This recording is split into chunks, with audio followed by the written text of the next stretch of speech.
श्री सूक्त यानी लक्ष्मी स्तुति। यह ऋग्वेद के 5वें मंडल का अंतिम सूक्त है। इसमें 25 ऋचाएं हैं। भक्तगण इस स्तोत्र का बार बार पठन करते हैं और बाद में हवन भी करते हैं, इसी भाव से कि देवी लक्ष्मी माता की अपने परिवार पर, इस जगत पर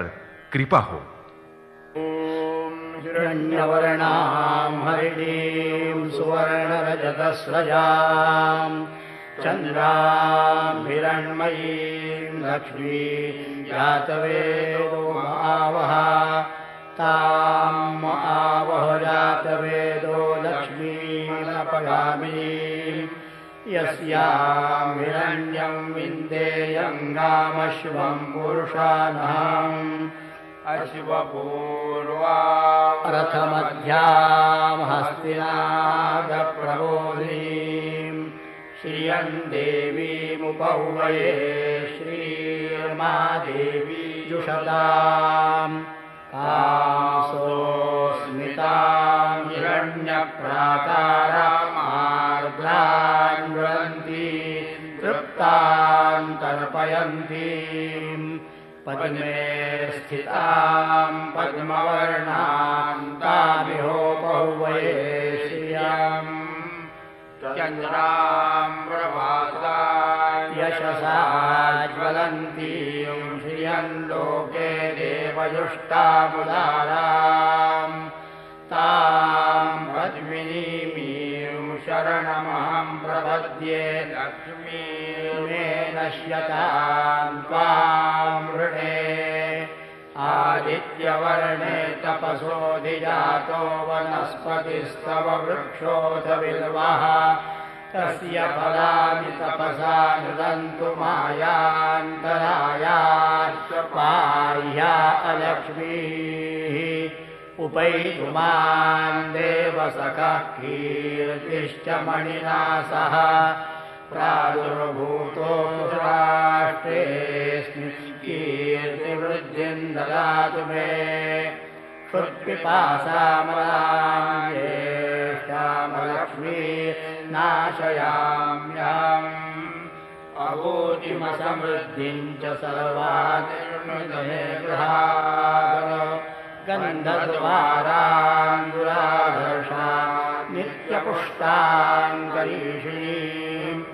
ईश्वरीं सर्वभूतानां तामिहोपौवये श्रियं मनसः काममाकृतिं वाचः सत्यमशीमहि पशूनां रूपमन्नस्य मयि श्रीश्रयतां यशः कर्दमेन प्रजाभूता मयि सम्भव कर्दमा श्रियं वासय मे कुले मातरं पद्ममालिनीम् आपस्त्रयन्तु स्निग्धानि चिक्रीतवस मे गृहे विषदेवीं मातरं श्रियं वासय मे कुले आर्द्रां पुष्करिणीं पुष्टिं सुवर्णां हेममालिनीं सूर्यां हिरण्मयीं लक्ष्मीं जातवेदो महावः आर्द्रायकर्णीं यष्टिं सुवर्णां पद्ममालिनीं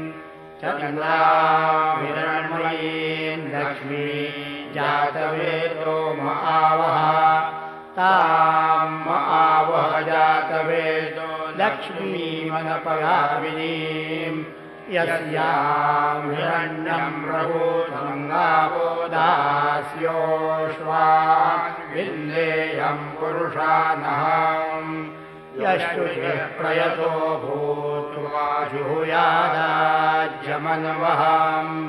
सूक्तं 15 च श्रीरामः सततं जपेत् पद्मानने पद्मऊरू पद्माक्षी पद्मसम्भवे तन्मे भजसि पद्माक्षी येन सौख्यं लभाम्यहम् अश्वदायै गोदायै धनदायै महाधने धनं मे लभतां देवीं सर्वकामांश्च देहि मे पद्मानने पद्मपत्रे पद्मप्रिये पद्मदलायताक्षी विश्वप्रिये विश्वमनोनुकूले त्वत्पादपद्मं मयि सन्निधत्स्व पुत्रपौत्रधनं धान्यं हस्त्यश्वादिगवेरथम् प्रजानां भवसी माता आयुष्मन्तं करोतु मे धनमग्निर्धनं वायुर्धनं सूर्यो धनं वसुः धनमिन्द्रो बृहस्पतिर्वरुणं धनमस्तु मे वैनते सोमं पिबतु वृत्रः सोमं धनस्य सोमिनो मह्यं ददातु सोमिनः न क्रोधो न च मात्सर्यं न लोभो न शुभामतिः भवन्ति कृतपुण्यानां भक्तानां श्रीसूक्तं जपेत सरसिजनिलये सरोजहस्ते धवलतरां शुकगन्धमाल्यशोभे भगवति हरिवल्लभे मनोज्ञे त्रिभुवनभूतिकरे प्रसीद मह्यम् विष्णुपत्नीं क्षमां देवीं माधवीं माधवप्रियां लक्ष्मीं प्रियसखीं देवीं नमाम्यच्युतवल्लभाम् महालक्ष्मी च विद्महे विष्णुपत्नी च धीमहि तन्नो लक्ष्मी प्रचोदयात् श्रीर्वरजस्वमायुष्यमारोग्यमाविधाच्योपमानं महीयते धान्यं धनं पशुं बहुपुत्रलाभं शतसंवत्सरं दीर्घमायुः